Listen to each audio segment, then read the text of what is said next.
Defending champion royal Challengers Bengaluru ఐపీఎల్లో రెచ్చిపోతుంది. వరుసగా రెండో విజయాన్ని సొంతం చేసుకుంది. డిఫెండింగ్ ఛాంపియన్ అనే ట్యాగ్కు 100% న్యాయం చేస్తోంది.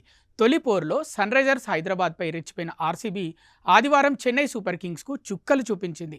విధ్వంసకర బ్యాటింగ్తో చెన్నైని కకావికలం చేసింది. ఇక ఈ మ్యాచ్లో ఆర్సీబీ బ్యాటింగ్ అదరగొట్టింది. విరాట్ కోహ్లీ 28 పరుగులతో కొంత నిరాశపరిచినా ఫిల్ సాల్ట్ 48 పరుగులు చేసి రాణించాడు. కెప్టెన్ రజత్ పటిదార్ కూడా 48 పరుగులతో అదరగొట్టాడు. ఇక టిమ్ డేవిడ్ ఆకాశమే హద్దుగా చెలరేగిపోయాడు. జస్ట్ 25 బంతుల్లోనే 3 ఫోర్లు 8 సిక్సర్లతో 70 పరుగులు చేశాడు. అయితే వీరందరికంటే కూడా మరొక ప్లేయర్ డేంజరస్గా కనిపించాడు. అతడు ఈ సీజన్లో ఎన్నడూ లేనంత డేంజర్గా కనిపిస్తున్నాడు. అతనెవరో కాదు, దేవ్దత్ పడిక్కల్. 2019 నుంచి ఐపీఎల్ ఆడుతున్నాడు.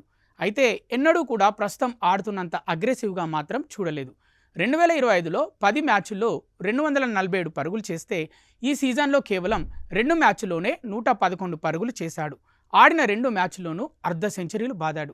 స్ట్రైక్ రేట్ 201.82గా ఉంది. ఐపీఎల్ ఓవరాల్ స్ట్రైక్ రేట్ 129.09 కాగా ఈ సీజన్లో మాత్రం 200కు పైగానే ఉంది. సన్ రైజర్స్ హైదరాబాద్తో జరిగిన పోరులో 26 బంతుల్లో 61 పరుగులు చేశాడు. ఇక తాజాగా చెన్నైతో జరిగిన పోరులో 29 బంతుల్లో 50 పరుగులు కొట్టేశాడు. ఇందులో 5 ఫోర్లు 2 సిక్సర్లున్నాయి. పడిక్కల్ లాంటి ప్లేయర్ 200 స్ట్రైక్ రేట్తో బ్యాటింగ్ చేస్తుండటం అందరినీ ఆశ్చర్యానికి గురిచేస్తుంది. పడిక్కల్పై టెస్ట్ ప్లేయర్ అనే ముద్ర పడిపోయింది. అయితే దాని నుంచి బయటకు వచ్చే ప్రయత్నం ఈ సీజన్తో చేస్తున్నట్లు అనిపిస్తుంది. పడిక్కల్ చెలరేగిపోతుండటంతో ఆర్సీబీ బ్యాటింగ్ మరింత బలంగా మారింది. గత సీజన్లో Kohli, Phil Salt, Patidar, Tim డేవిడ్లో బ్యాటింగ్ భారాన్ని మోశారు. తాజాగా పడిక్కల్ ఫామ్లోకి, అది కూడా విధ్వంసకర ఫామ్లోకి రావడం ఆర్సీబీ అభిమానులకు చెప్పలేని ఆనందాన్ని ఇస్తుంది.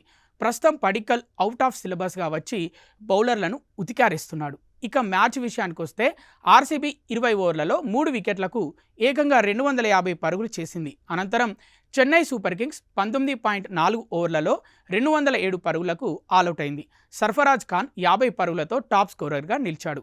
భువనేశ్వర్ కుమార్ 3 వికెట్లు సాధించాడు. జాకబ్ డఫీ, అభినందన్ సింగ్, కృణాల్ పాండ్యా తలా 2 వికెట్లు తీశారు. చెన్నై సూపర్ కింగ్స్ ఏరికోరి తెచ్చుకున్న ప్రశాంత్ వీర్ ఎట్టకేలకు రాణించాడు. 43 పరుగులు చేశాడు. అయితే మరో ప్లేయర్ కార్తిక్ శర్మ మాత్రం విఫలమయ్యాడు.